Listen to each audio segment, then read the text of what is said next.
కాంగ్రెస్ ప్రభుత్వంపై మంత్రి తలసాని శ్రీనివాస్ యాదవ్ తీవ్రస్థాయిలో విమర్శలు గుప్పించారు.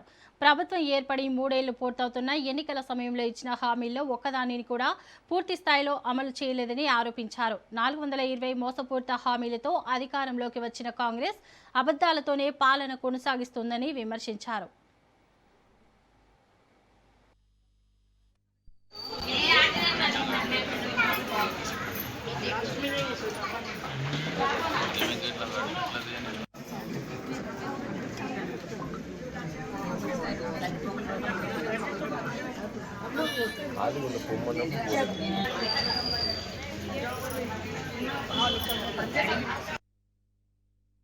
ఈ ప్రభుత్వం వచ్చి దగ్గర 3 సంవత్సరాలు అవుతుంది.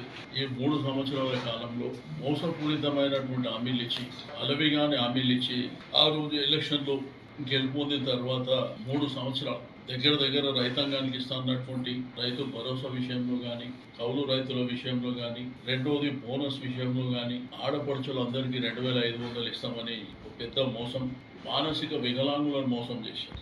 ప్రజల కోసం గొంతెత్తేటువంటి ప్రతిపక్ష పార్టీగా, ప్రధానమైనటువంటి పార్టీగా, గతంలో ప్రభుత్వాన్ని పరిపాలించినటువంటి పార్టీగా మేముంటే హౌస్ అరెస్టులు చేయడం, రోడ్ల మీదకి వెళ్తే అరెస్టులు చేయడం, ఇది ఎటువంటి పాలన చూస్తాం. మాకు బాగా అనుభవం ఉంది, 120 సంవత్సరాల చరిత్ర ఉంది, ఎట్లా చేయాలనో మాకు తెలుసు అన్నటువంటి నాయకుడు ఈరోజు అబద్ధాల మాటలతోనే కాలయాపన చేసుకుంటూ ఎక్కడికి పోయినా భూతు పురాణంతో రాజకీయం చేయాలనుకున్నటువంటి ప్రభుత్వానికి తప్పకుండా రోజులు దగ్గర పడ్డాయి. ప్రజలు చీదరించుకుంటారు.